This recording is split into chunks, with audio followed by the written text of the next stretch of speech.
Assalamualaikum warahmatullahi wabarakatuh. Perkenalkan, nama saya Melda Aditya. Saya dari tingkat 2B TLM.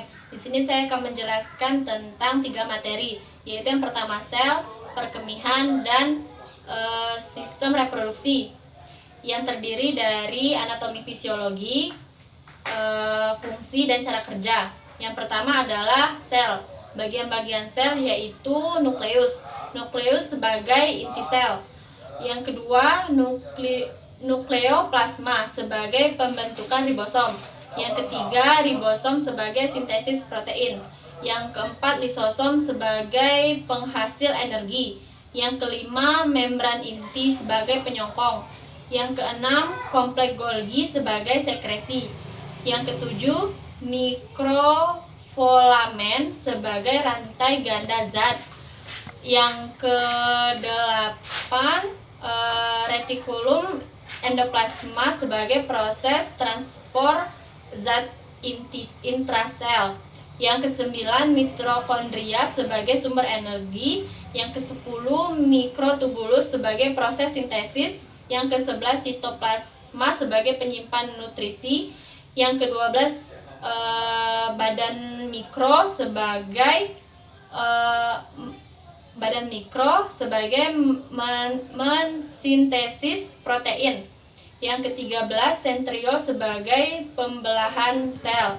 Cara kerja dari sel yaitu sel melakukan sintesis, kemudian mengirim atau menerima pesan kimia, menangani, memindahkan saluran sel, replikasi atau sejumlah kegiatan lain khusus untuk jaringan di mana sel ditemukan. Yang kedua adalah sistem perkemihan. Yang pertama, bagian-bagiannya yaitu ginjal. Ginjal sebagai penyaring atau pembuang limbah. Yang kedua, ureter sebagai mengalirkan ke kantung kemih. Yang ketiga, kandung kemih sebagai penyimpan urin. Yang keempat, uretra sebagai pembuangan. Yang kelima, lubang ureter sebagai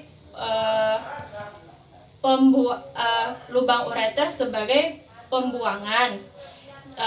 Adapun prosesnya yaitu urin mengalir ke ginjal, masuk ke kandung kemih, lalu masuk ke ureter, kemudian urin ditampung di kandung kemih, kemudian dikeluarkan melalui saluran kemih. Dan yang terakhir yaitu bagian reproduksi pria. Bagian reproduksi pria ada satu, kandung kemih sebagai pentimoa urin. Yang kedua, ureter sebagai mengalirkan urin ke kandung kemih. Yang ketiga ada fascicula seminalis sebagai membuat air mani. Yang keempat, ductus ejaculatorius sebagai pengeluaran urin. Yang kelima yaitu rektum sebagai gudang penyimpanan. Yang keenam, kelenjar prostat sebagai pengeluaran cairan. Yang ketujuh, kelenjar Cowper sebagai memproduksi cairan. Yang ke-8 yaitu anus sebagai lubang keluarnya feses. Yang ke-9, vas deferens sebagai pengangkut sperma. Yang ke-10, epidermis sebagai pelindung. Yang ke-11, testis fungsinya yaitu untuk memproduksi sperma. Yang ke-12, skrotum sebagai pengatur suhu. Yang ke-13, penis sebagai saluran kencing. Yang ke-14, uretra sebagai saluran pembuangan. Lalu ada pula proses dari reproduksi pria, yaitu pria menghasilkan air mani dan sperma. Kemudian sperma masuk ke dalam organ wanita untuk pembuahan air mani yang berisi sperma, biasanya kental. Lalu ada pula reproduksi wanita, yaitu bagian-bagiannya. Yang pertama ovari. Ovari yaitu sebagai memproduksi sel telur.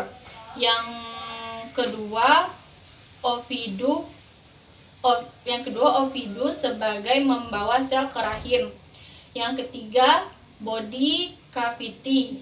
Yang keempat urinary bladder sebagai penyimpan urin. Yang kelima uretra sebagai saluran pembuangan. Yang keenam klitoris.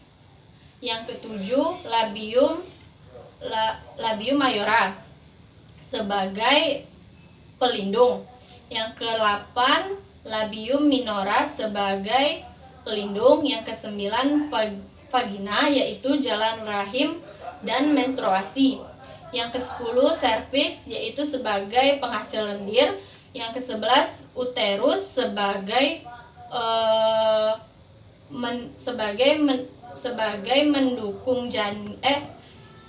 sebagai pembantu pendukung janin. Yang ke-12 rektum sebagai sebagai gudang penyimpanan. Yang ke-13 ureter sebagai untuk mengalirkan urin. Yang ke-14 hymen sebagai menutupi bagian wanita vagina. Yang kelima myomes publik sebagai jaringan lemak yang mengelilingi tulang publiks. Yang ke-16 anus sebagai keluarnya feses. Adapun proses dari cara kerjanya, yang pertama yaitu sperma akan masuk melewati leher rahim ke dalam sperma masuk melewati leher rahim ke dalam rahim, kemudian ke saluran telur untuk pembuahan ovum dibuahi, kemudian berjalan keluar dari tuba Fallopi ke rahim. Mungkin itulah yang bisa saya jelaskan tentang anatomi sel, reproduksi, dan perkemihan. Apabila mungkin ada salah atau salah kata, saya mohon maaf. Wassalamualaikum warahmatullahi wabarakatuh.